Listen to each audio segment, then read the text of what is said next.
Ngicela uma kuwukuthi umuntu wase South Africa olithanda izwe lakhe onesifiso futhi sokuthi ngelinye ilanga siphile in a crime-free state where police do not collaborate with criminals to defeat the end of justice, but rather assist to alleviate criminality in this country.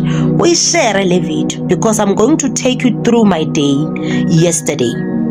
So, sithole a complaint from umuntu osebenza kwihotel elithize ukuthi lapha la esebenza khona kunama foreign nationals who are illegally in South Africa are more than 100.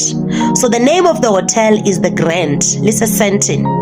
The owner of the hotel, Andrew Phillips, the notorious Andrew Phillips, who was once arrested in the year 2000 for owning a brothel.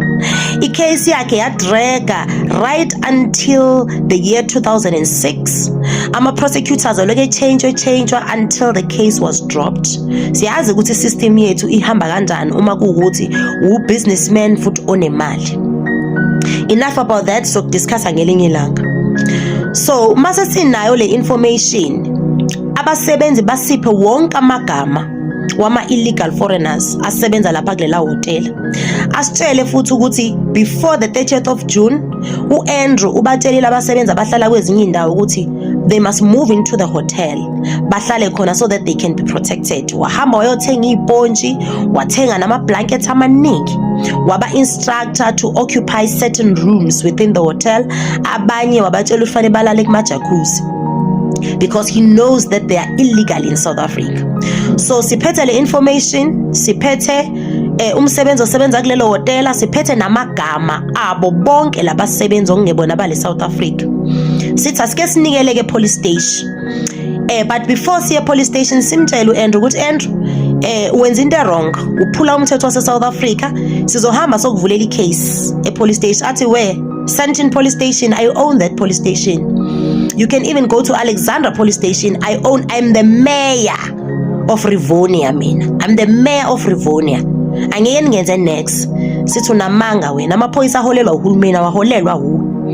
Sithathe lo msebenzi, amagama wabantu abasebenza lapha ongebona bale South Africa abengekho permitted to be here in South Africa. Sihambe now. Masifika at Sentin Police Station, we queued like everybody else, and there was a police officer Shabangu obe attend abantu abakwi-queue ebabuza ukuthi nize ngani azafike ke nakimi. Ngisho ukuthi no officer Shabangu silana ngenxa ukuthi sifuna ukuleya a formal complaint against a businessman who goes by the name Andrew Phillips, or employer foreign nationals who are illegally in South Africa are more than 100. Sihamba nomsebenzi osebenza khona, sinabo futhi abanye abasebenzi eningabafonela abakhona njengamanje within the premises. So sifuna ukuvula a formal complaint athi ngicela ukuthi nize this side as isolated from the rest of the complainants. Athi indaba yeni sensitive. He isolated us and offered us a separate place for us to sit. Right? Whilst we were sitting there, we noticed ukuthi there are back and forth calls that are taking place. After plus or minus 15 minutes, abuye u-officer Shabangu athi kade ngikhuluma no station commander manje. Njoba ngikhuluma no station commander nje usuggest ukuthi yazini kungcono ukuthi niveleni ye-home affairs. Sithi thina no, asiye home affairs, sila e-police station sizo-reporta i-criminal offense and we want to lay a formal complaint. Sihambe la seyivuliwe i-docket. Don't lecture us about home affairs and.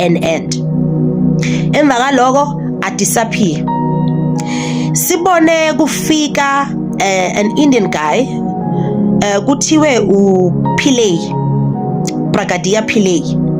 Then ahambe no officer Shabangu, they disappeared on us. Sihlale for the next hour. Then after that hour ngiphume ngenza video ngaphandle ngicabanga ukuthi niyibonile ngisho ukuthi Sentin Police Station they don't want to assist us open a case. That was around 4:15. We were stopping just anyone who was there, any police officer, to say, please assist us. We've been isolated and abandoned in this corner. Sizovuli case. None of the police officers were willing to assist us. We ended up calling Honorable Shongwe. simtshela ukuthi nayo inkinga esibhekene nayo, ama-police officers do not want to assist us to open a case against u-Andrew Phillips. Sihamba nomsebenzi osebenza laphaya owufakazi ukuthi ama-foreign nationals a-illegal akhona, sinamagama awo la, and kukhona abangaphakathi manje abanawo abala eSouth Africa basho ukuthi no akhona vele. U-Honorable Shonge azama ukuthi no aningikhulumise no-station commander, aningikhulumisa namaphoyisa. Ifoni bilokhu imuva nje from one police officer to the next. Every police officer saying that they do not know ukuthi ubani okumele asi-attende, bona they are assigned to do something else. We called IPID. We called uGeneral Mthombeni. uGeneral Mthombeni took us kwi-conference call wa-instructor uGeneral Kubheka. Wa-instruct uGeneral Kubheka to attend to us. General Kubheka took another hour before sends a follow-up call ukuthi are you still coming to the police station? Wathi no, she's not going to come to the police station, but she's going to instruct someone to assist us.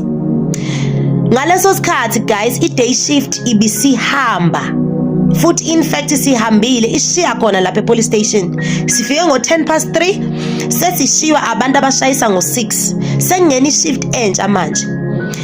Abafuni ukusivulisa i-docket. They don't want to open a case against Andrew Phillips because he's a prominent business person. Uyayi-owner le police station njengoba eshilo, and apparently uBrigadier Moodley uhlala lapha kulela hotel. Brigadier Moodley resides at the Grand. So we are interested to know ukuthi does he pay?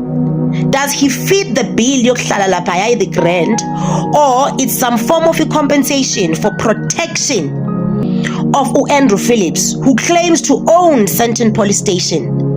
And by the look of things, it seems he really owns that police station. Sihlale lapha until officer Kubheka asitholele elinye officer athi alisivulise i-complaint, a formal complaint. All right. That time it was around 8:15. Sifike ngo-3:10. Silwa into yokuthi sivule i-formal complaint against Andrew Phillips, the owner of the Grand, ngoba una more than 100 illegal foreigners abahawuze lapha kulela hotela lakhe abaprotectayo ukuthi bangabonwa. But okusibhodara kakhulu ukuthi uBrigadier Moodley uhlala khona lapha kulela hotela. Asazi noma uyakhokha or it is some form of a protection for Andrew Phillips. Sigcine ke ingane zakwethu sinikwa ke i-CAS number esitshela ukuthi ke we have laid a formal complaint, but that was around 8:30. Yes, 8:30, 20 to 9. We left a police station yase Sandton after 8:30 because we were denied an opportunity to open a formal complaint at Sandton police station. Esikwazi ukuthi every weekend kuba khona ama-functions wamaphoyisa abalapha kulela hotel, whereby abo-general and brigadiers aba-prominent bedla lapha bephuza mahala. Wonke ama-functions ka-SAPS within their region kuthiwe nziwa lapha at the Grand. uBrigadier Moodley uhlala lapha at the Grand.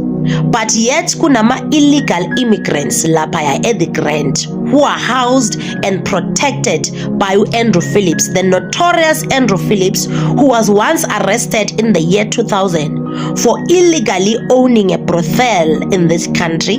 Icase yadraga for good 6 years kuloku kushintsha ama-prosecutors until icase yadrop. There are allegations ke wokuthi kunama drugs lapha kulela hotel, serious allegations of drugs in that hotel. But it's very difficult bantu base South Africa to tackle business people who are on the wrong side of law if they are protected so much by generals and brigadiers that even ordinary citizens cannot even open a case, a simple case against these individuals. Ngicela uyitrendise le video because we are going back there. We are going back there. We want justice. Hi there, you guys, and welcome back to the channel. So, a civic activist has made explosive allegations involving a luxury hotel in Sandton, claiming that hundreds of undocumented foreign nationals are living and actually working there. Now, according to this lady, the allegations came from employees working at the Grand Hotel in Little Sandton who reportedly provided names and information about people they believe are living in the country and working illegally. The activist further claims that before the government's immigration enforcement deadlines, hotel management allegedly instructed some workers to move into the hotel, saying this was done to protect them from possible inspection. The speaker also alleged that mattresses, blankets, and rooms were provided to accommodate these workers. In addition, the activists referred to the hotel's owner, Andrew Phillips, mentioning a historical court case from years ago. The speaker claims the case was eventually dropped after a lengthy legal process. It's important to note that the speaker is referring to past allegation, and the outcome of that matter does not establish wrongdoings in relation to these claims, guys. And at this stage, these allegations have not yet been independently verified, and there has been no public response from the hotel or its owner regarding this claim. If confirmed, the allegation would likely raise serious questions about immigration compliances, labor practices, and whether businesses are following South African law. However, until authorities investigate and present evidence, these claims remains allegations. What do you guys think about this? So please do engage your thoughts with me in the comment section down below. Like this video and do make sure that you do share it, guys. South Africa continues to face intense debate over illegal immigrations, with many citizens calling for stronger enforcement, while others stress that all investigations should follow due process and respect the rights of everyone involved. I will definitely and surely be seeing you in the next one.